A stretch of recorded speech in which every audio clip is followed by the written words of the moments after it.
जोरदार टाळी वाजवून स्वागत करू आपण गुरुजींचं. वा.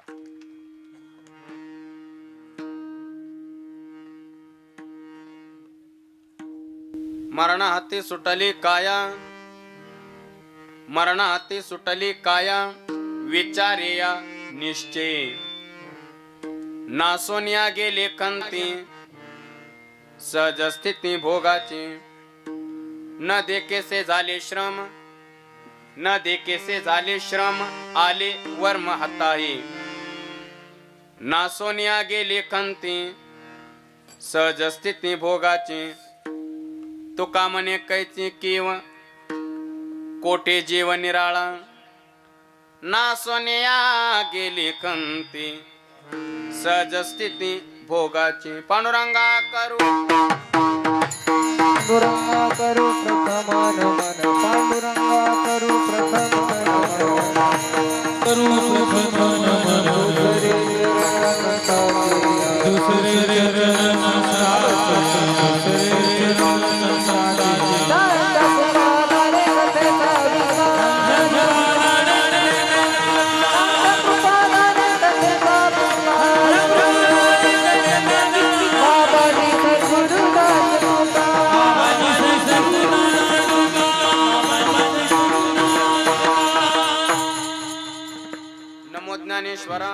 नमो ज्ञानेश्वरा निवृत्ती उदारा सोपान देवा. नमो सद्गुरु तो कया ज्ञान देपा. नमो सद्गुरु सच्चिदानंद रूपा. नमो सद्गुरु भक्त कल्याण मूर्ती. नमो सद्गुरु भास्करा पूर्ण कीर्ती. जयांचे केले स्मरण, होय सकळ विद्यांचे अधिकरण. तेची वंदू श्री चरण श्री गुरूंचे ते नमस्कार. आता सेवे लागीन सेवक झालो, तुमच्या लागलो निज चरणा. आव स्वामी तुकया देवा, यावरी न करावा आवे. मरणाती सुटली काया, मरणाती सुटली काया, विचारिया निश्चय.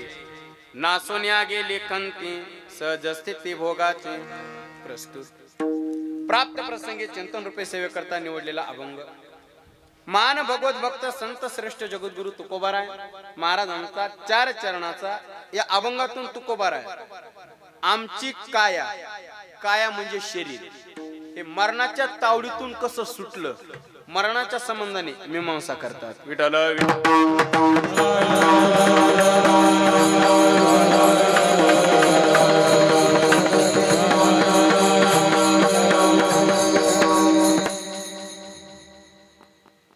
अभंगावरती बोलण्यापूर्वी थोडासा पर्याय द्यायचा होता. म्हणजे असं अनंत कोट ब्रह्मांड नायक कारण कारण करुणा वरून आले.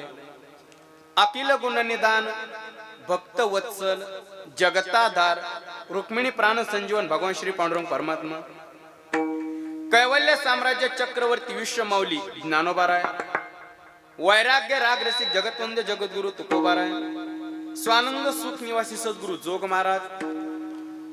संत महात्म्यांच्या उपस्थितीमध्ये सर्वांना ज्ञातच आहे, कैलासवासी श्री श्रीपती भिवा यादव उर्फ नाना. नानांच्या प्रथम पुण्यस्मरणानिमित्त आज एक कीर्तनाचं आयोजन. त्यांच्या पत्नी श्रीमती सुभद्रा श्रीपती यादव, मुलगा श्री हरिभक्त परायण देवीदास महाराज श्रीपती यादव, सचिव पुरंदर तालुका वारकरी सेवा संघ व पुणे जिल्हा सदस्य व संचालक संत सोपान काका ट्रस्ट सासवड. मुलगा श्री हरिभक्त परायण संतोष श्रीपती यादव, आडतदार मार्केट यार्ड पुणे. मुलगी श्रीमती जबूबाई जयसिंग धुमाळ, सौभाग्यवती कुंदाबाई छगन चौधरी आणि मनीषा दादासो घाडगे. शोकाकुल समस्त यादव परिवार यांच्या माध्यमातून आणि आदरणीय श्री हरिभक्त परायण मृदंगाचार्य आमचे ज्येष्ठ गुरुबंधू, आपल्या परिसराचं वैभव असणारे आमचे तेजसजी महाराज खेसे, तेजस दादांच्या विशेष संपर्कातून माझ्या वाटेला आलेली कीर्तनाची सेवा आहे. उपस्थित गुणीजन वैष्णव टाळकरी महाराज मंडळी, आदरणीय वैष्णव टाळकरी महाराष्ट्रातील ख्यातनाम गायक नामवंत श्री हरिभक्त परायण कैलासजी महाराज पवार गुरुजी उपस्थित आहेत. एकदा टाळी वाजवून स्वागत करा. आदरणीय वैष्णव टाळकरी श्री हरिभक्त परायण आमचे सदानंद गुरुजी श्री क्षेत्र आळंदी गुरुजी उपस्थित आहेत. एकदा गुरुजींचं टाळ्या वाजवून स्वागत करू. आदरणीय वैष्णव टाळकरी मृदंगाचार्य श्री हरिभक्तपरायण आमचे विजयजी महाराज धर्माधिकारी माळशिरस गुरुजी उपस्थित आहेत. आपण गुरुजींचं टाळ्या वाजवून स्वागत करू. आदरणीय श्री हरिभक्तपरायण मृदंगाचार्य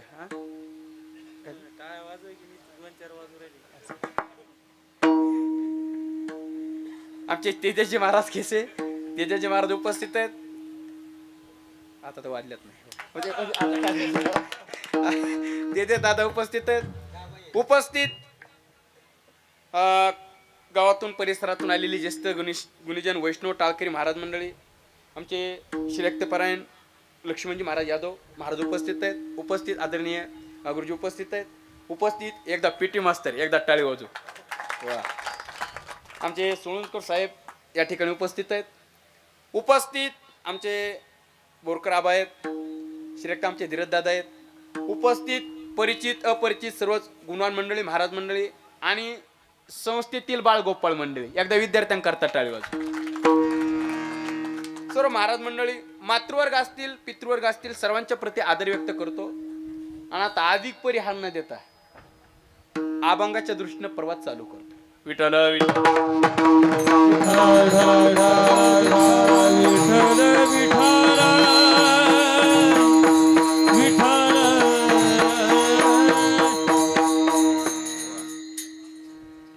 गुरुजी हे पुण्यस्मरणाचा सोहळा पाहून असं वाटायले आज खरोखर आळंदीतच आलो असं वाटाय. जसं अलंकापुरी पुण्यभूमी आणि पवित्र तसंच आपलं हे आज तीर्थक्षेत्र वाटायला बघा. पुण्यभूमी आम्ही पवित्र म्हणून चला वर्णन करावं तितकं थोडे. तुकोबारायांच्या भाषेत सांगायचं झालं तर उत्तमची ठाय रम्य स्थळ. चला मरणाते सुटले काया मरणाते सुटले काया विचारेया निश्चय नासोनिया गे लेखनते सहज स्थिती भोगाचे. प्रस्तुत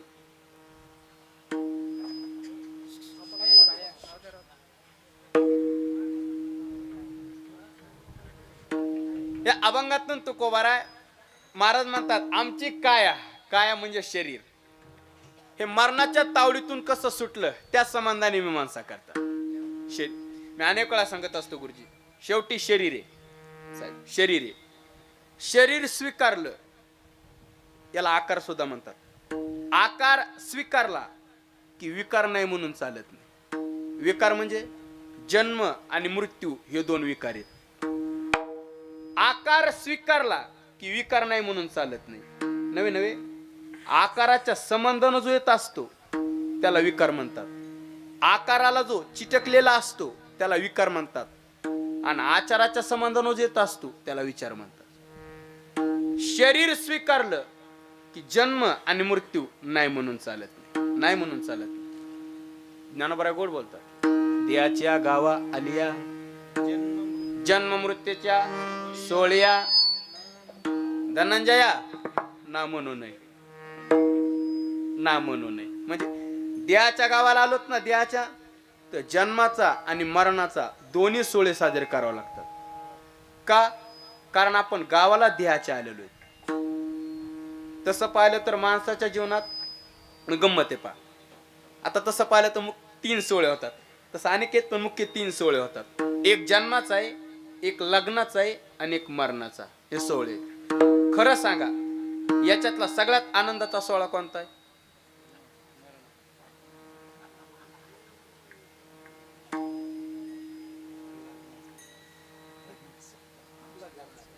मला वाटलं लग्नाचाच म्हणायचं. सगळ्यात आनंदाचा सोहळा आपल्याला लग्नाचा वाटतो. पण हे बोलू पारमार्थिक दृष्टीने सर सगळ्यात आनंदाचा सोहळा मरणाचा आहे. एका ठिकाणी तुकोबाराय म्हणले आपुले मरण पाहिले म्या डोळा तो झाला सोहळा अनुपम्य. काय मरणाचा सोहळा झाला शब्दानं सुद्धा वर्णन करता येणार नाही. म्हणून सगळ्यात आनंदाचा सोहळा मरणाचा आहे. वाटतंय जन्माचा लग्नात पण गंमत आहे गुरुजी याच्यातला जन्म नावाचा सोहळा साजरा केला पहिला की मृत्यू नावाचा सोहळा साजरा करा म्हणायची गरज नाही. तो करावाच लागणार. मला सांगा आपण स्वागत बोलताना कमी करा. आपण स्वागत जन्माचं करतो का आपण स्वागत मरणाचं करतो? जन्माचं. आपल्याला जन्म आवडतो का मृत्यू आवडतो?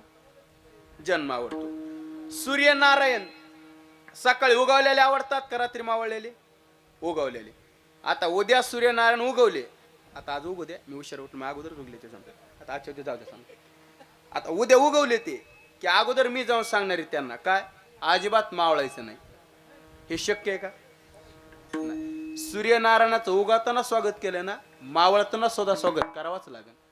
तसं स्वागत जन्माचं केलंय ना, मरणाचं सुद्धा स्वागत करावाच लागणार. नवे नवे गुरुजी बाबा तर म्हणत असतात, मरणाचं स्वागत करण्याकरता जन्माचं स्वागत करायचं. म्हणजे आपण जगण्यानं जगत नाहीत, मरण्यानं जगतो. जगण्यानं जगत नाहीत, मरणानं जगतो. म्हणजे 1 लिटर पेट्रोल मध्ये मोटरसायकल जास्तीत जास्त किती किलोमीटर चालेल? 40-50 जास्ती. बरोबर. आपल्याला वाटतं एक गाडी 50 किलोमीटर आली नाही, पेट्रोल खात गेली. वाटायले जागलो नाहीत, मरणाकडे चाललो. आयुष्य जात आहे, आयुष्य जात आहे, आवाज जात आहे, आयुष्य जात आहे पहा, काळ जपतसे मा स्वैताचा गोरवा, ध्यानी राहा श्री हरीच्या. वाटते जागलोत नाही, मरणाकडे चाललो. म्हणजे गंमत. शरीर स्वीकारलेलं आहे ना, शरीर स्वीकारलेलं आहे, त्याच्यामुळे जन्म आणि मरण नाही म्हणून चालणार नाही. हे दोन्ही विकार स्वीकारावेच लागणार. पहा, प्राण नावाचा धर्म तुम्ही स्वीकारला, प्राण, की तुम्हाला क्षुधा आणि तृषा हे प्राणाचे दोन्ही विकार स्वीकारावे लागतात. मन स्वीकारलं, मन नावाची संकल्पना तुम्ही स्वीकारली की तुम्हाला शोक आणि मोह हे मनाचे दोन्ही विकार स्वीकारावे लागतात. तसा देह स्वीकारला की गाच्या पंचण्याची डबी आपले जन्म आणि मरण हे दोन्ही विकार स्वीकारावे पाहावं लागते. पोहोचत का नाही कळलं? तसं जन्म आणि मरण हे दोन्ही विकार स्वीकारावे लागतात. नाही म्हणून चालत नाही, कारण शरीर स्वीकारलेले. ते आता गडबडीत उपरणं राहिलं होतं तिथं गडबडीत. ते उपर घेतलं आणि असं खांद्यावर टाकलं. तिथे घेण्यासारखं पडलं साधारण गुरुजी. उपरण्याचा मी पहिला काठ उचलला असा खांद्यावर टाकला. पहिलाच काठ उचलून खांद्यावर टाकला, दुसरा काठ उचलायची गरजच पडली नाही. म्हणजे तसा जन्म नावाचा काठ एकदा उचलला की मृत्यू नावाचा काठ उचलायची गरज नाही, आपोआपच उचलणार. ते खोकला झाला म्हणून त्या आडूळसा बाटली घेतली होती खोकल्याची. मेडिकलमध्ये गेल्याच्या नंतर ती बॉटल घेतली, त्याच्यावरती तारीख होती गुरुजी लिहिलेली. ज्या दिवशी तयार झाली का बॉटलवर उत्पन्न झाली त्याच्यावर लिहिलेली होती तारीख. मला त्याचं नवल नाही वाटलं, त्याच्यावर दुसरी तारीख लिहिलेली होती. कोणती? ज्या दिवशी ती एक्सपायरी डेट संपणार आहे का ती तारीख त्याच्यावरच लिहिलेली होती. म्हणजे दोन्ही तारखा त्या बॉटलवर लिहिलेल्या होत्या. उत्पन्न झाली त्या दिवशीची आणि संपणारी तारीख त्या दिवशीची तारीख त्याच्यावर लिहिलेली होती. नाही, मला ते सांगायचे समजा की ज्या दिवशी जन्माला आलो त्या दिवशी मरणाची सुद्धा तारीख सोबत घेऊन आलेले. ते कोबरा म्हणतात ना, जन्माले बाळ त्याचे वाट पाये काळ, घडी घडी काळ वाट याची पाय. का? शरीर स्वीकारलेले म्हणून जन्म आणि मृत्यू नाही म्हणून चालत. परिसपा सव्यसाची मूर्ती लावणी देहाची आणि खंती करीती कर्माची ते गावंडे गा. जवरे संगो प्रकृतीचा तवरे त्यागुण घडे कर्माचा आणि आयशाही करू म्हणते तयाचा आग्रह चिवरे. ज्ञानोबा म्हणले शरीर स्वीकारलंय आणि कर्म करणार नाही म्हणतो, शक्यच नाही. का? शरीर स्वीकारलेले कर्म करावाच लागणार आहे. एक जण म्हणला माऊली मी कर्मच करणार नाही. माऊली म्हणले कर्म करावाच लागेल. नाही नाही, कर्मच करणार नाही, काहीच करणार नाही. माऊली म्हटले शरीर स्वीकारलं ना कर्म करावाच लागेल. तो मला काहीच करणार नाही माऊली, असा शांत उभा राहणार आहे. माऊली म्हणले शांत उभा राहायला हे तरी करायलाच येत ना. शांत म्हणजे काही न करणं हे सुद्धा करणे, हे कर्मचे. का? शरीर स्वीकारले. शरीर स्वीकारल्याच्या नंतर जन्म आणि मरण नाही म्हणून चालत नाही. उपजल्या पिंडा मरण सांगाते. पिंडा उपजल्या म्हणजे जन्माला आलेल्या. काय? मरण सांगाते. त्या पिंडाला सांगा मरण्यासाठी जन्माला आलास, मरण्यासाठी जन्माला आलो. म्हणजे ते वेदांत शास्त्राने षडविकार सांगितलेले आहेत. वेदांत शास्त्राने अस्ति, जायते, वर्धते, विपरिणमते, अपक्ष्यते आणि विनश्यते हे षडविकार सांगितले. याच्यातल्या तुम्ही अस्ति पहिल्या विकारला स्पर्श केला की स्पर्श करत करत करत करत करत करत शेवटी विनश्यते इथपर्यंत यावंच लागतं. पण भक्तिशास्त्रानं थोडं वेगळं सांगितलं. बालपणे गेले नेणता, तारुण्य दशा विषय व्यथा, वृद्धपणे प्रवर्तली चिंता, मरे मरे इथपर्यंत. म्हणजे वेदांतानं सांगितलं अस्ति, जायते, वर्धते, विपरिणमते, अपक्ष्यते आणि विनश्यती. भक्तिशास्त्रानं सांगितलं बालपण गेलं की तारुण्यपण, आणि तारुण्यपण गेलं की म्हातारपण, आणि म्हातारपण गेलं की डायरेक्ट सरपण. पुढं नाही पण नाही सरपणच म्हणजे मरण. हो सरपण म्हणजे शरीर स्वीकारलंय ना आपण, शरीर स्वीकारलंय. शरीर स्वीकारल्याच्या नंतर जन्म आणि मरण नाही म्हणून चालत नाही, नाही म्हणून चालत नाही. बरं ठीक आहे. मग तुम्ही म्हणताना आता जन्म मरण संपतच नाहीत का? गुरुजी संपतात. कधी? संत महात्म्यांच्या जीवनात अशी काय क्रांती झालेली, आमच्या संत महात्म्यांच्या जीवनात अशी काय क्रांती झालेली, ते दोन्ही विकाराच्या पलीकडे गेलेले. कोणते विकार? जन्म आणि मरण विकाराच्या पलीकडे गेलेत. बेज भाजोनी केली लाई, आमा जन्म नाही, आमा मरण नाही. दोन्ही विकाराच्या पलीकडे गेलेले. आम्हाला यावं लागत नाही म्हणले आणि जावं लागत नाही, म्हणजे आम्ही दोन्ही विकाराच्या पलीकडे गेलो. बरं ठीक आहे. तुका बरं आहे तुमच्या ठिकाणी कसं काय जन्म मरण नाही? ऐका, जन्म आणि मरण हे दोन विकार आकाराला आहेत, आकाराला आहेत. पण तुकोबार आहे म्हणले आमच्या ठिकाणी आकारच राहिला नाही. वा, आकारास एकायचा ठाव, देह प्रत्यक्ष झाला देव. कारण जन्म मरण हे दोन विकार आकाराला आहेत ना, शरीराला आहेत ना, पण आमच्या ठिकाणी आकारच राहिला नाही. म्हणजे आमचा देह राहिला नाही, आमचा देव झाला, आणि देह प्रत्यक्ष झाला देव. आणि देव झाल्यामुळं काय झालं? आम्ही दोन्ही विकाराच्या पलीकडे गेलो. अभंगाचं पहिलं चरण. मरणाते सुटले काया विचारे या निश्चय. आमची काया युक कमी करा सर. काय म्हणजे शरीर? गुरुजी हे मरणाच्या तावडीतून सुटलं. मरणाचे म्हणजे आता आम्हाला जन्मावा लागत नाही आणि मरावा लागत नाही. त्यांची सरली तो का म्हणे आम्ही झालो अग्निरूप लागून येतो पाप पुण्यांगा. म्हणजे अग्निरूप झाल्यामुळं पाप नाही आणि पुण्य नाही. आणि जन्म कशामुळे घावा लागतो? पाप पुण्य करोनी जन्मा येतो प्राणी. पण तुको बऱ्या म्हणले पापन पुण्यच नाही, पापन पुण्य नाही म्हणून जन्म नाही, आणि जन्म नाही म्हणून मरण नाही. आम्हाला जन्म मरण नाही कारण आम्ही पाप पुण्य नाही ना. का? आम्ही अग्निरूप झालो. अग्निरूप झालो. अग्निरूप शब्दाचे दोन अर्थ करता येतात. अग्निरूप झालो म्हणजे आम्ही ज्ञान स्वरूप झालो, आणि अग्निरूप झालो म्हणजे आम्ही नाम स्वरूप झालो. म्हणजे अहम ब्रह्मास्मी या पदावर आम्ही आरूढ झालो म्हणजे आम्ही ज्ञान स्वरूप झालो. आणि भक्ती मार्गाने नाम घेता घेता नामधारक नामी स्वरूपाला प्राप्त होणं. देव पावया गेलो देव चिवणी ठेवलो, याला म्हणायचं नामस्वरूप. ज्ञानस्वरूप नामस्वरूप दोन्हीचा अर्थ एक अग्निरूप. आणि अग्निरूप झाल्यामुळं पाप नाही आणि पुण्य नाही. कशाला पाप आणि पुण्य नाही? मी अनेक वेळा सांगत असतो पाप पुण्य का नाही. बघा, एखादं झाड असावं, एखादं झाड असावं आणि त्या झाडावर सगळ्यात पक्षांची घरटी असावं. सगळ्यात भाजप काँग्रेस राष्ट्रवादी आपले हे नाही, हे पक्षांची नाही. पक्षांची म्हणजे हे मोठ्या छोट्या नाही. पक्षांची म्हणजे चिमणी चिमणी चिमणी. नवीनच पोपट, हे नुसता पोपट, ते नवीन पोपट यागळा. चिमणी, पोपट, कावळा, कबूतर, ज्या नाही नुसतं कबूतर हो, या सगळ्यात पक्ष्यांची घरटी असावं. एखाद्या झाडावरती घरटी असावं आणि त्या झाडाला असा आग्नी लागाव, दडदड दडदड दडदड ते झाड पेटाव. मला सांगा, झाड पेटल्याच्या नंतर झाडावरचे पक्षी पुरे लावून जातील का पश्चिमेला? जिकडं रस्ता दिसल तिकडं. ज्ञानोबा म्हणतात ना, आगे लागल्या रुकी डेकोनी सैरा पळते पक्षी. झाडाला अग्नी लागल्याच्या नंतर झाडावरचे पक्षी जसं जिकडं रस्ता दिसन तिकडं पळतात, तसं अंतकरण वृत्तीला अहम ब्रह्मास्मी रूपी अग्नी लागल्याच्या नंतर, किंवा अंतकरण वृत्तीला नामचिंतनाचा अग्नी लागल्याच्या नंतर अंतकरणातले काम, क्रोध, लोभ हे जातील याच्यात नवल नाही, पाप पुण्य सुद्धा राहत नाही. म्हणून लागून येतो पाप पुण्यांगा. म्हणून चला, पाप नाही आणि पुण्य नाही. आणि जन्म कशामुळे घावा लागू लागला? पाप पुण्य करून जन्म येतो प्राणी. पण तुकोबारा म्हणले पापन पुण्यच नाही, पापन पुण्य नाही म्हणून जन्म नाही. आणि जन्म नाही म्हणून मरण नाही. आम्हाला जन्म मरणच नाही याचाच अर्थ मरणा हाती सुटली काया. म्हणून काया मरणाच्या तावडीतून सुटल्या. बघा, जन्माचं पहिलं कारण आहे पाप पुण्य, आणि माणसाला जन्म अजून एका कारणामुळे घ्यावा लागतो. जन्म घेणे लागे वासनेच्या संगे. गुरुजी, माणसाला जन्म वासनेमुळे घ्यावा लागतो.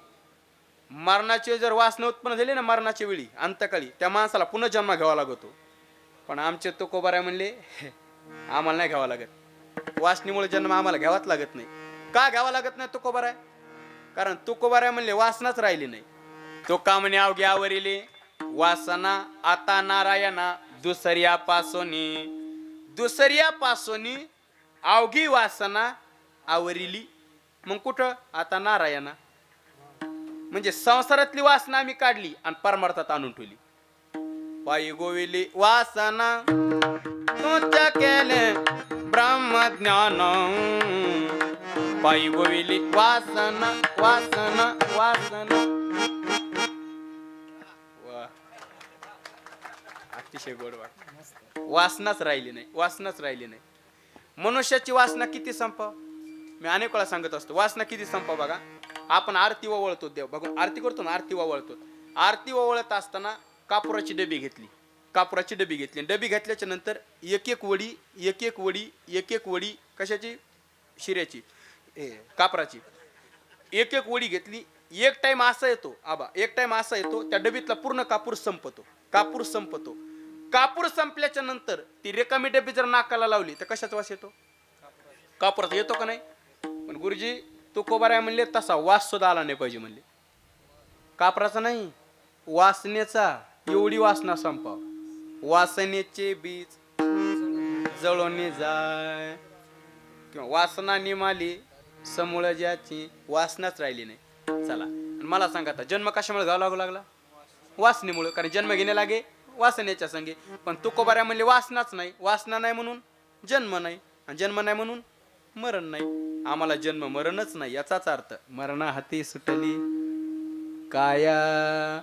म्हणून शरीर मरणाच्या तावडीतून सुटला. चला, एक दोन अर्थ झाले. जन्माचं पहिलं कारण पाप पुण्य, जन्माचं दुसरं कारण वासना, आणि जन्माचं तिसरं एक कारण आहे कोणतं? केले कर्म झाले त्याचे भोग आले, उपजले मेले ऐसे किती. माणसाला जन्म कर्मामुळे घ्यावा लागतो. पण गुरुजी तुकोबाराय म्हणले आम्हाला नाही घ्यावा लागत. का नाही घ्यावा लागत तुकोबाराय जन्म तुम्हाला? तुकोबाराय म्हणले कर्मच राहिलं नाही. कसं काय कर्म राहिले नाही? कर्माचे 3 प्रकार आहेत: संचित, क्रियमान आणि प्रारब्ध. तुकोबाराय म्हणले तिन्ही कर्म राहिले नाही. कसं काय राहिले नाही? संचित कर्म आहे का? संचित हे ज्ञानानं नष्ट झालं. ज्ञानाग्नी सर्व कर्माणी भस्मसात कुरुते तथा. किंवा पंचदशी मध्ये श्लोक आहे ना, भिद्यते हृदय ग्रंथे छेद्यन्ते सर्व संशया क्षयन्ते चास्य कर्माणी तस्मिन् दृष्टे परावरे अस्मिन् अस्मिन् परावरे दृष्टे हृदयग्रंथी भिद्यते सर्व संशया छिद्यन्ते अस्य कर्माणी क्षीयन्ते. म्हणजे संचित कर्म ज्ञान नष्ट झाला, संचित ज्ञान नष्ट झालं. दुसरं क्रियमान. क्रियमान म्हणजे चालू कर्म. तुकोबार म्हणजे चालू कर्म मी ब्रह्मार्पण केलं. सहज कर्मे ते झाले ब्रह्मार्पण. जननोय जनार्दन ऐसे ऐकता नेवाते साधू जन. एका जनार्दने बाणले ने जाकून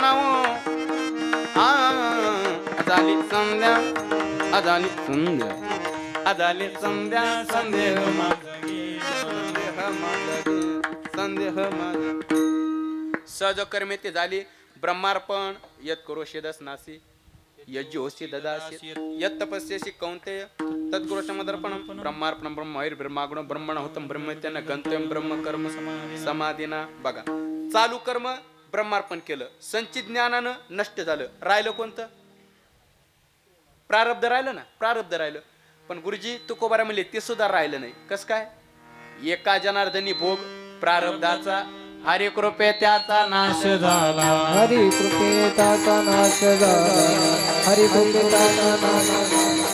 एका जनार्दनी भोग प्रारब्धाचा हरी कृपे त्याचा नाश झाला. आता तिन्ही कर्म राहिले नाही. संचित ज्ञान नष्ट झालं, चालू कर्म ब्रह्मार्पण केलं, आणि प्रारब्ध भगवंताच्या कृपेनं नष्ट झालं. आता कर्मच राहिलं नाही. आणि जन्म कशामुळे घाव लागू लागला? सासरवाडीचं मार्काण्यामुळे, कर्मामुळं, सॉरी कर्मामुळं.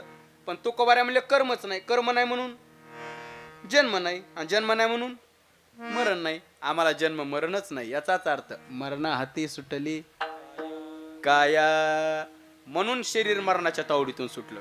बरं ठीक आहे गुरुजी, शरीर मरणाच्या तावडीतून सुटण्याकरता तुम्ही साधन काय केलं तुकोबाराय?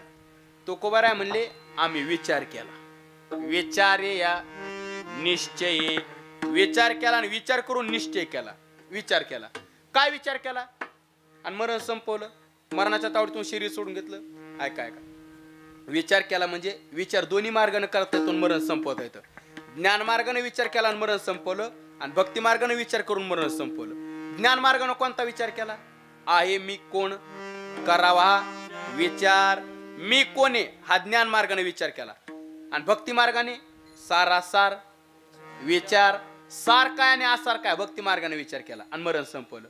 ज्ञान मार्गाने मी कोण आहे म्हणजे मी कोण आहे, मला कुठं जायचंय, मी कुठून आलो, हा विचार केला. म्हणजे ज्ञान मार्गाने आहे मी कोण, करावा विचार.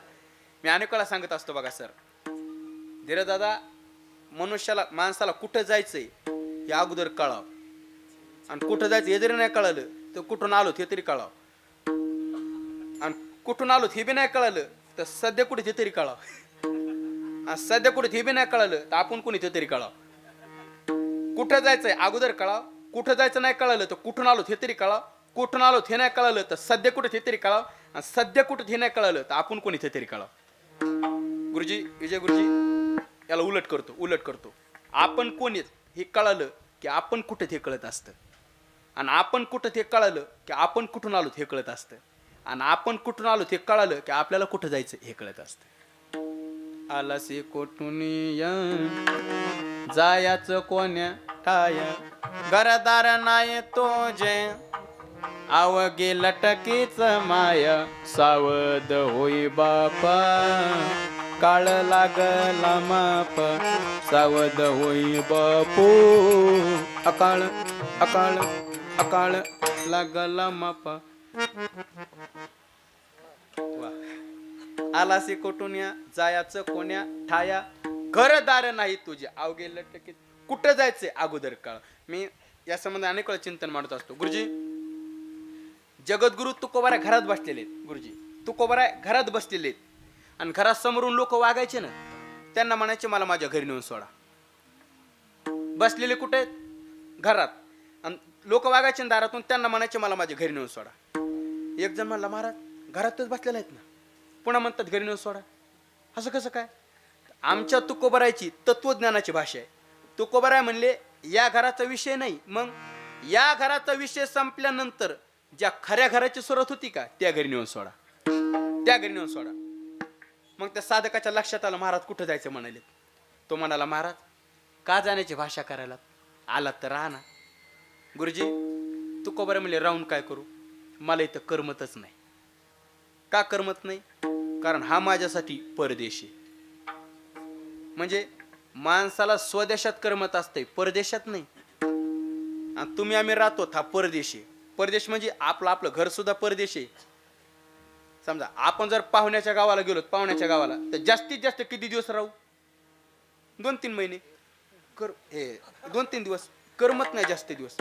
कधी घरी जाणं असं होतं माणसाला. महाराज म्हणले हा माझ्यासाठी परदेशी, मला इथं करमत नाही. मग तो म्हणला महाराज इथं करमत नाही म्हणतात, घरातच बसलेला आहेत, इथं करमत नाही म्हणतात, मग तुम्ही इथं आलात कसं? महाराज म्हणले सहज फिरत आलो, सहज फिरत आलो. मग आलात तर राहा ना. तुकोबाराय म्हणले राहून काय करू, देश माझा नाही आणि वेश माझा नाही. देश वेश नोये माझा, सहज फिरत आलो. करू सत्ता कवनावरी, कोठे स्थिर राही, पाय डोळा म्हणता माझे, ती कैसा मोकलिलो, म्हणून परदेशी नाही कोणी, अंध पांगोळ झालो. महाराज म्हणले राहून काय करू, इथं देश माझा नाही आणि वेश माझा नाही. गुरुजी देश या शब्दाचा अर्थ आहे जागा, आणि वेश या शब्दाचा अर्थ आहे शरीर. तुकोबाराय म्हणले जागा माझी नाही, शरीर माझं नाही, राहून काय करू? बरं महाराजांना विचारलं महाराज जागेच जाऊ द्या, पण शरीर कसं काय तुमचं नाही? महाराज म्हणले शरीराला मी माझं का म्हणत नाही सांगू का? ही तत्वज्ञानाची भाषेवर तुकोबारायची. या शरीराला मी माझं का म्हणत नाही सांगू का? कारण या शरीरावरती अनेकांचा मालकी हक्क आहे, म्हणून या शरीराला मी माझं म्हणत नाही. कोणाकोणाचा मालकी हक्क आहे? ते आई मुलाच्या समाधान म्हणते हा देह माझा आहे, पत्नी नवऱ्याच्या समाधान म्हणते हा देह माझा आहे, भाऊ भावाच्या समाधान म्हणतो हा देह माझा आहे, वडील मुलाच्या समाधान म्हणतात हा देह माझा आहे. हे जाऊ द्या, स्मशानातला अग्नी सुद्धा म्हणतोय हा देह माझा आहे. मग इतक्या जणांचा जर याच्यावरती मालकी हक्क असेल तर माझ्या वाट्याला किती प्लॉट यालाय, दाय बाय दान तितक्यात राहा. मग देश माझा नाही आणि वेश माझा नाही. आलात कसं, सहज फिरत आलो, संत महात्मेत सहज नाही येते उपकारासाठी. बरं ठीक आहे, सहज आलात मग राहा ना तू बरं. महाराज म्हणले राहून का करू, माझं कोणी ऐकतच नाही, ऐकतच नाही म्हणजे करू सत्ता कवनावरी माझं कोणी ऐकतच नाही. महाराजांनी विचार, महाराज कोण ऐकत नाही, गावातले ऐकत नाहीत का घरचे ऐकत नाही, कोण ऐकत नाही. गुरुजी तुकोबाराय म्हणले गावातल्यांचा आणि घरच्यांचा विषयच नाही, मग ज्या इंद्रियांना मी माझं म्हणतो ती इंद्रियच माझं ऐकत नाही. पाय डोळा म्हणता माझी ती काय सा मोकलिलो, इंद्रियच ऐकत नाही. म्हणजे वाचा वदे परी करणे कठीण, इंद्रिया आधीन झालो देवा. इंद्रियच ऐकत नाहीत. काय ऐकत नाहीत, मी अनेक वेळा सांगत असतो, प्रत्येक इंद्रियाची धाव आपापल्या पद्धतीने. इंद्रियाची धाव का नाथ भागवतात गोड व्हावेत, जेव्हा रसा कडे ओढी तृषा प्राशना लागे तोडी, शिष्णाची रती सुखाची गोडी ते चरपडी रमावया, त्वचा पायी मृदूपन उदरवांचे पूर्ण अन्न, श्रवण मागती गायन मधुर ध्वनी आलाप, घ्राण उद्यत परिमळा रूप पावया डोळा, हस्तवांची ती खेळा नाना लीळा स्वभावे, पायवांची ती गती आयसी इंद्रिय ओढा उडीती, नाना जेवी गेयपती बहुता सवती तोडीती. प्रत्येक इंद्रियाची धाव गुरुजी आपापल्या पद्धतीने. जीवा रसाकडे ओढी, जिभेला रसविषय आवडतो, कानाला मधुर ध्वनी आलाप आपापल्या पद्धतीने. समजा आता जर फोडणीचा वास आला तिकून, समजा किचन मधून फोडणीचा, लोक लगेच म्हणते इतकं असतं कीर्तन कुठं म्हणतात ना माणूस सहजच, का जीवा रसाकडे ओढी. म्हणून तर शेवट शब्द वापरला बहुता सवती तोडी ती. सवती शब्द घेतलेला आहे म्हणजे आता पूर्वीच्या काळातलं उदाहरण आहे. पूर्वीच्या काळातलं म्हणजे जसा एक पुरुष असावा त्याला अनेक पत्न्या असावं, मग त्याची जशी होणारी फजिती आहे तशा इंद्रियामुळं जीवाची होणारी फजिती, म्हणून सवती शब्द घेतलेला आहे. आता सवती शब्द घेता येणार नाही का, एकच भेटा ना. हो म्हणजे मला मुद्दा मांडत, विषय समोर आला की इंद्रिय जीवाचं ऐकत नाहीत, जीवाला बरोबर विषय करण्यात. ते मी याला अनेक उदाहरण देत असतो बघा. ते तुम्ही ऐकलं असेल, झाडाला आंबा होता पिकलेला, सर झाडाला आंबा होता पिकलेला, पाहिला कोणी, डोळ्याने. बरं ज्यानं पाहिलं त्याला जाता येतं का, कोण गेलं, पाय. बरं जे गेले त्याला तोडता येतो का, तोडला कोणी, हाताने. म्हणजे ज्यानं पाहिलं त्याला जाता येत नाही, जे गेले त्याला तोडता येत नाही. बरं ज्यानं तोडला त्याला खाता येत नाही, खाल्ला कोणी, मग चुलते तोंडाने. ते आमच्या वाटणे आंब्याचं झाडी चुलत्याच्या ना आमच्या ते बांधावरती, ते दरवर्षी आमचे भांडणं लागतात त्या झाडामुळे.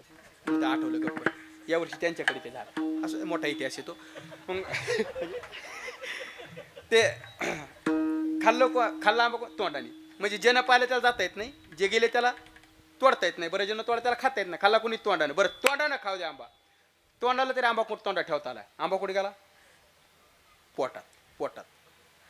पण आंबा जेव्हा पोटात गेला का, तर आंबा तोडतानाच पाहिलं होतं मालकानं बंगल्यावर, पण मालक तोडूस तर खाऊस तर काहीच म्हणला नाही. आंबा खाल्ल्यावर तिकून काठी घेऊन आला आणि तडेल दिशांनी पाठीत काठी बसली की पाठ लागली बोलायला. पाठ म्हणली माय माझी काय चुकी, पाठ म्हणली माझी काय, बरोबर आहे पाठीचं. पाठ म्हणली ज्यानं पाहिलं त्याला जाता येत नाही, जे गेले त्याला तोडता येत नाही, ज्यानं तोडा त्याला खाता येत नाही, ज्यानं खाला त्याला तोंडात ठेवता येत नाही. आंबा गेला पोटात आणि टप्पू मला का. पण गुरुजी जेव्हा पाटीत टप्पू पडले तेव्हा पाणी कुठून आलं, डोळ्यातून. का, ह्यात कडून पाहिलं होतं. मला मुद्दा काय मांडायचा आहे, विषय समोर आला की इंद्रिय जीवाची सत्ता मानित नाही, जीवाला बरोबर विषय करण्यात. ज्ञानोबा म्हणतात ना, जायचा का हिरवे चारे भांबावे पशु. तस म्हणून तो कोबरा म्हणले पाय डोळा म्हणता माझी ती काय सामोकलिलो, म्हणून परदेशी नाही कोणी अंध पांगोळ झालो. म्हणून हा माझ्यासाठी परदेशे, मला माझ्या घरी नेऊन घाला. बरं ठीक आहे. तो साधक म्हणाला, महाराज तुम्ही सिद्ध करून दाखवलं ना, देश माझा नाही, वेश माझा नाही, मी सहज फिरत आलो, मला इथं करमत नाही, माझं कोणी ऐकत नाही, सिद्ध करून दाखवलं ना. तुम्ही म्हणतात ना मला माझ्या घरी नेऊन घाला, आणि ठीक आहे चला तुम्हाला तुमच्या घरी नेऊन घालतो. पण तो कोबारा मला सांगा, ज्या घरी तुम्हाला जायचंय त्या घराच्या भिंतीचा कलर कसा आहे सांगा. पाहतो आणि नेऊन घालतो. बरोबर आहे गुरुजी. आता ते साधं काहीतरी तरी कुठे नेऊन घालायचं, महाराज घरातच बसलेले आहेत ना. ज्या घरी तुम्हाला जायचंय त्या घराच्या भिंतीचा कलर कसा आहे सांगा, पाहतो नेऊन घालतो. बरं तसं नाही सांगता आलं तर ज्या घरी तुम्हाला जायचंय त्या घराच्या खिडक्या दरवाजा कोणी दिशेला सांगा, पाहतो आणि नेऊन घालतो. कैलास गुरुजी तुकोबारायांची तत्वज्ञानाची भाषा आहे. तुकोबाराय म्हणले ज्या घरी मला जायचंय त्या घराला भिंतच नाही तर कलराचा प्रश्नच नाही. ज्या घरी मला जायचंय त्या घराला आकारच नाही तर खिडक्याचा दरवाजाचा प्रश्नच नाही. मग महाराज नेमकं घर तरी कुठे? महाराज म्हणले सांगू. वा निरंजनी आम्ही बांधलेले निरंजनी म्हणजे निर्गुण स्वरूपता, ब्रह्म स्वरूपता. वेदांत म्हणजे जी अद्वैत स्थिती सांगितली जाते ना, ती अद्वैत स्थिती किंवा शिव स्वरूपता. महाराज जीवाचं ते खरं घरी, हे आपले घरच नाहीत. तुम्ही आम्ही राहतो ते घरच नाहीत. ते आमचे श्रीगुरू बाबा म्हणत असतात, या मृत्यू लोकात तुम्ही आम्ही सगळे पाहुणे माणसे या मृत्यू लोकात. मग पावना मनुष्य राहण्याकरता नाही, जाण्याकरताच आलेला असतो. कारण वस्ती आला प्रातःकाळी उठून गेला, तैसे असावे. या मृत्यू लोकात तुम्ही आम्ही सगळे पाहुणे आहेत. मग कोणी पाहुणा इथं 20 वर्षासाठी आलेला आहे, कोणी 40, कोणी 60, 80, 100, जास्तीत जास्त 100 लोकच राहावा. हां तुम्ही ठेवून घेऊन 100च्या पुढे. म्हणजे मृत्यू लोकात पाहुणे माणसं आहेत, पाहुणे. हा मग प्रत्येकाला एक ना एक दिवस निघून जायचं. हे बोलू या मृत्यू लोकात जर आपण पाहुण्यासारखं राहिलोत ना, म्हणजे पाहुणा मनुष्य कसा राहत असतो, उद्या आपल्या गावाला निघून जायचं, आज या भावनेनं तर राहतो ना.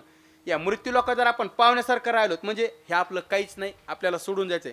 या भावनेनं जर आपण राहिलोत ना पाहुण्यासारखं, तर कोणीतरी आपल्याकडे पाहुणा म्हणून येत असतो. तसं राहिलो कोण? पाहुणे घरासी आजी आले ऋषिकेश. पाहुण्यासारखं राहिलो तर, समजा इथं जर आपण पाहुण्यासारखं नाहीत ना राहिलोत, म्हणजे सगळं मी माझं मी जर असं राहिलोत ना, तर मग आपण पाहुणे म्हणूनच जाणार आहेत, देवाकडं नाही. यमाचा पाहुणा प्राणी होय,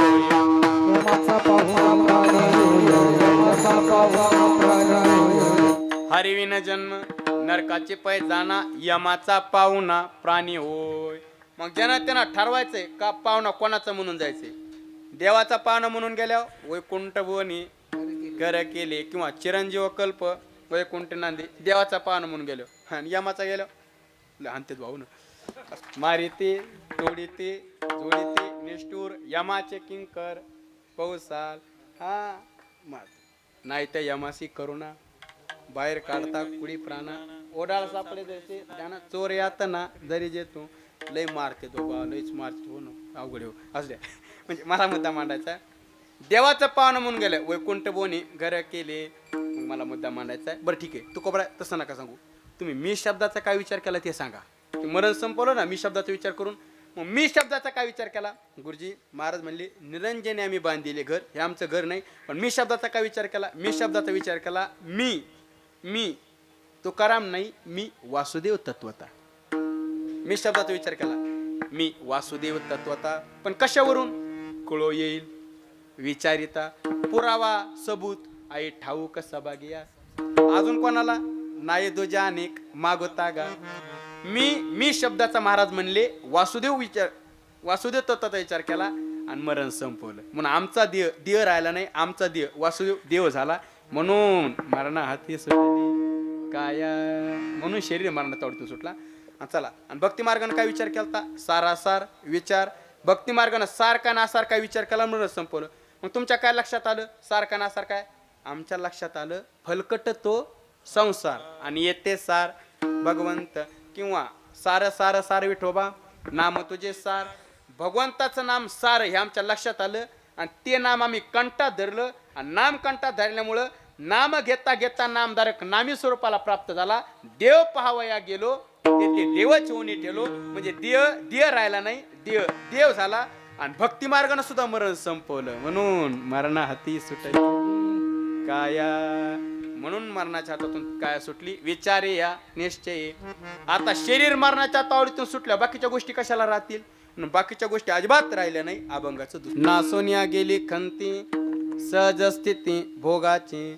आता खंती नासोनिया गेली, आता चिंता वगैरे काय राहिली नाही. हरी आला हाता मग कायची भय चिंता. आता चिंता राहिली नाही आणि भय राहिले नाही. भय म्हणजे मला सांगा, माणसाला सगळ्यात जास्त भीती वाटते कोणाची? बायकोची, हे काळाची.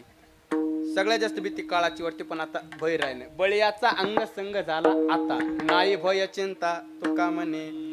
भय राहिलं नाही आणि चिंता राहिली नाही. चिंता दोघाला असते.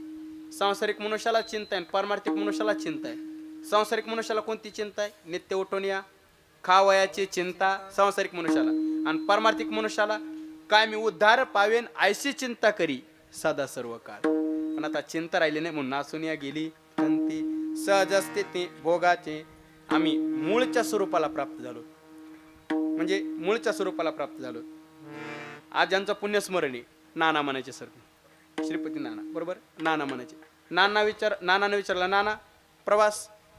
ते म्हणले मूळच्या स्वरूपाला प्राप्त झालो, सहज स्थिती भोगाची. मूळच्या स्वरूपाला प्राप्त झालो म्हणजे तुम्ही आम्ही राहत. मूळचं स्वरूप म्हणजे निरंजने मी बांधिले घर ज्ञान मार्गानं आणि भक्ती मार्गानं माझे माहेर पंढरी. मूळच्या स्वरूपाला आलो.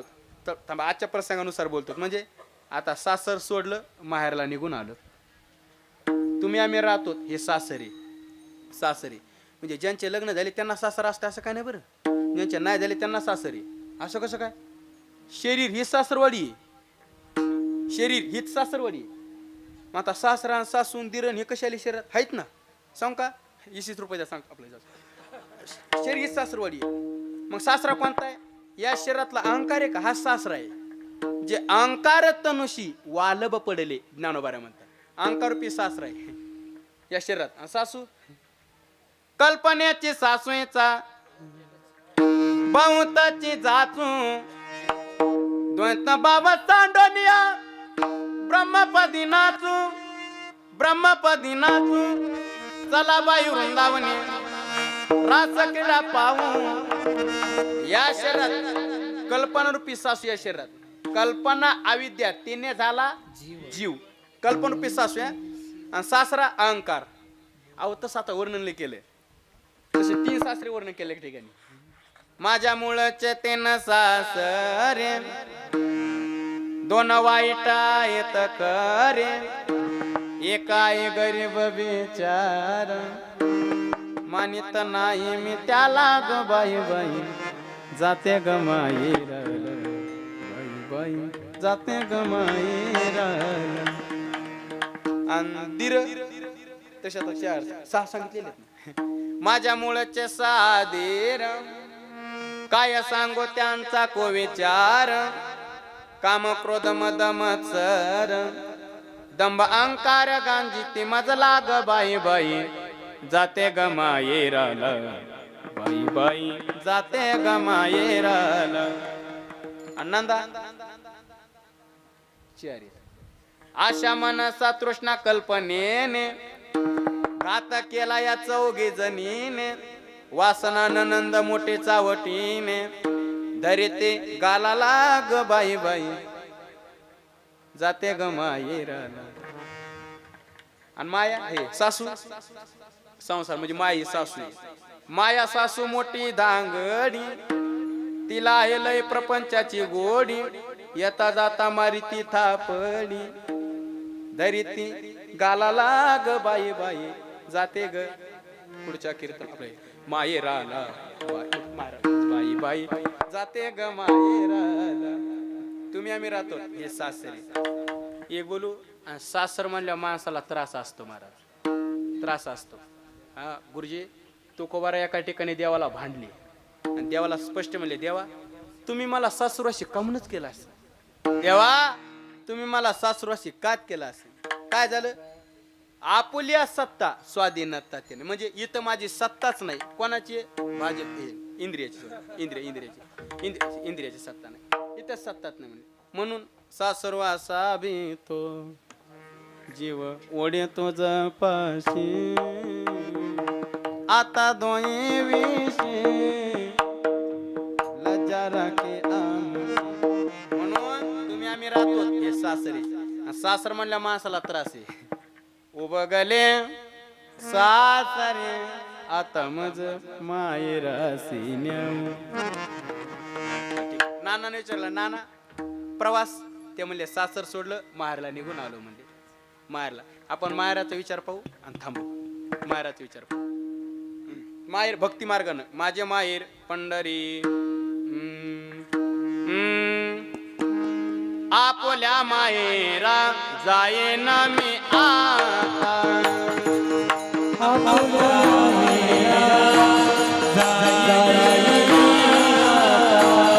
आपल्या माहेरा जायेन मी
जीवापणाची राजा उद्या मायेला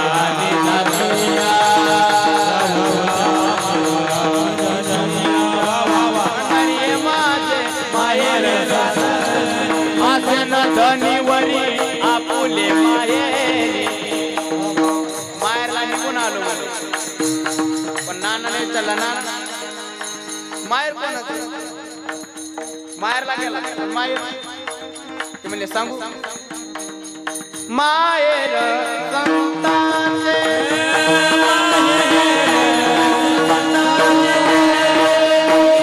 संतांच्या माहेरला निघून आलो पण नानाने विचारलं माहेरला नाव नाही काय. ते म्हणले आहे ना. काय नाव आहे. बरवे बरवे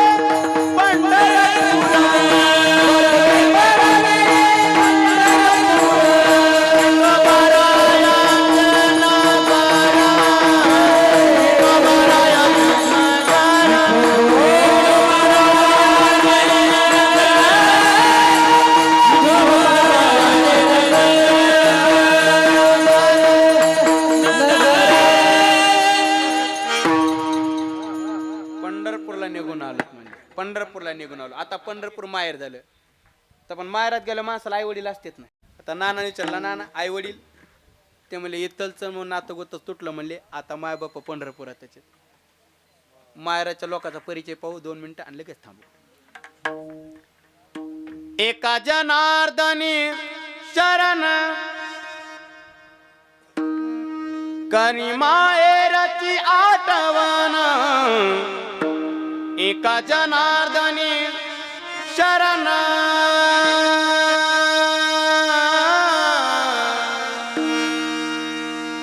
करी मायेरची आठवण.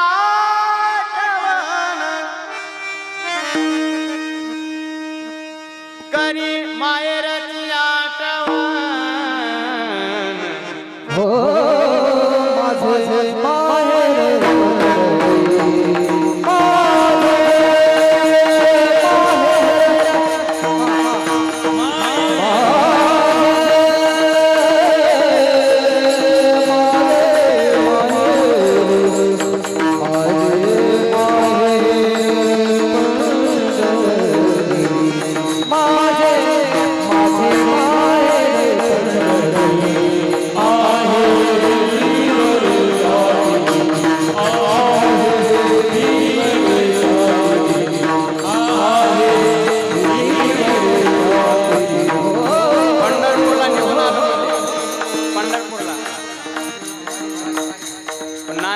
नाना महाराज गेल्या माणसाला आई वडील असते तुम्हाला ते म्हणले गुरुजी आता इथलचं नातं होतं तुटलं म्हणले. इथलचं आता माय बापा पंढरपुरातच आहे. पंढरपुरात कोण माय बाप म्हणले. आता मी लय मोठ्याची लेखी म्हणले. आता जगाचा मालक आमचे वडील झाले आणि जगाची मालकी आमची आई झाली. नानाने तर नाना तुमच्या आई वडिलाला नाव नाही का? आहे ना म्हणले. मग सांगा ना तुमच्या आई वडिलाचं नाव. ते म्हणले सांगू सांगू.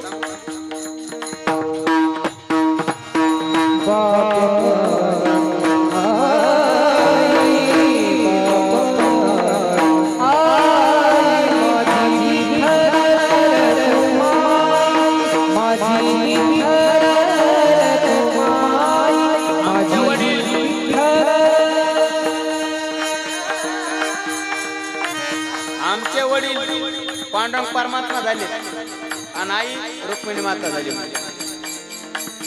पण नानाने विचारलं नाना तुम्हाला बहीण नाही का? बहीण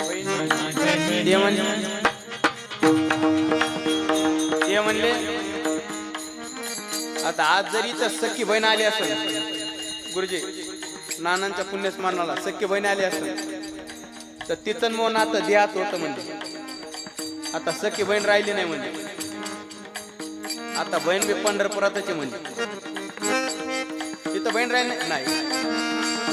इथून पुढची भाऊबीज आणि इथून पुढचं रक्षाबंधन पंढरपुरातच म्हणजे.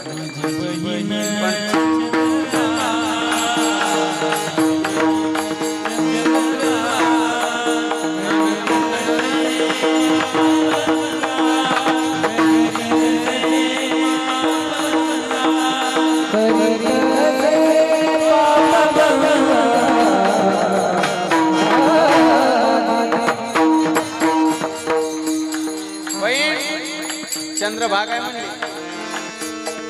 सामान्य बहीण नाही म्हणले. मग गुरुजी आबा आपल्यासारख्यानं स्नान करावं आणि आपले पाप धुवून जावा एवढं सामर्थ्य आमच्या बहिणीचे म्हणले. एवढे सामर्थ्य आमच्या बहिणीचे. आज जरी तर पुण्यस्मरणाला आली असेल पण तिचं मो नातं द्याच होतं म्हणले. तिचा मो समन तुटला म्हणले. आता इथली बहीण राहिली नाही म्हणले. माळशिरचं मो नातं होतं तुटलं म्हणले. आता आज 1 वर्ष झालं ना गुरु विजय गुरुजी. प्रवास संपला बघा. प्रवास संपला. मायाला निघून आलो बघा.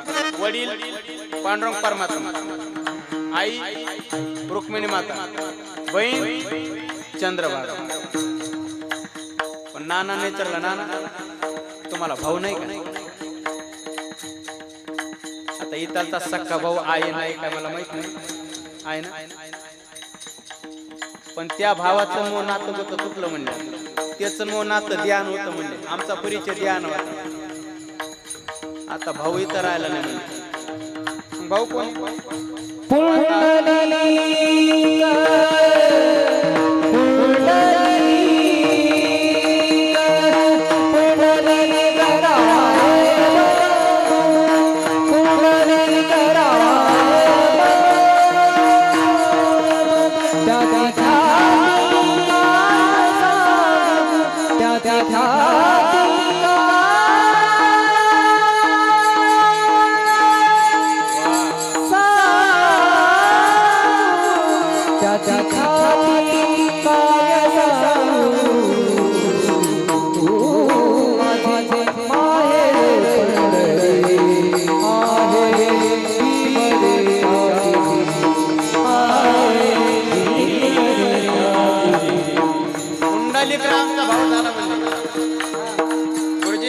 निर्गुण परमात्मा सगुण रूपाला आणा एवढं सामर्थ्य आमच्या भावाचे.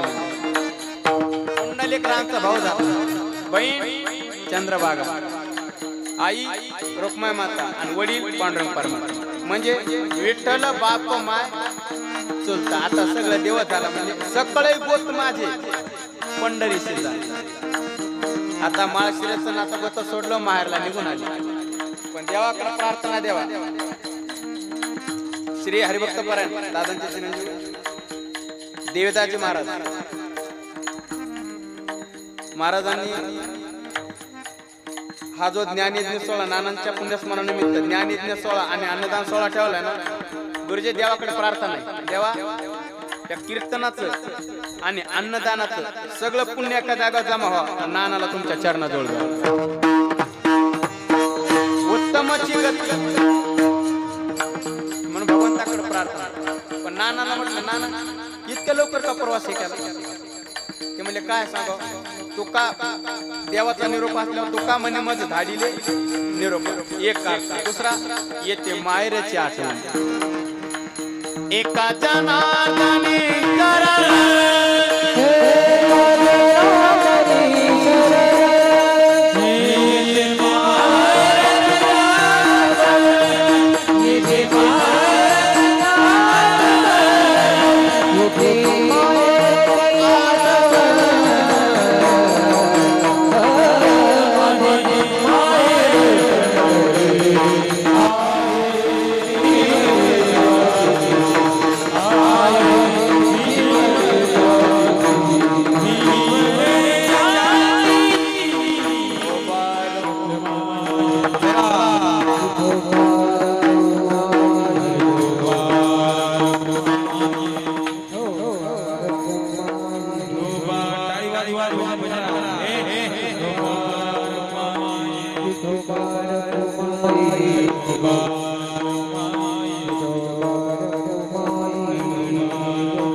झाले श्रम आले वर्म हाताही. आता श्रम न देकेसे झाले जीवनात. आता कोणते विकार राहिले नाही, कोणते कष्ट राहिले नाही, श्रम जीवनात राहिले नाही.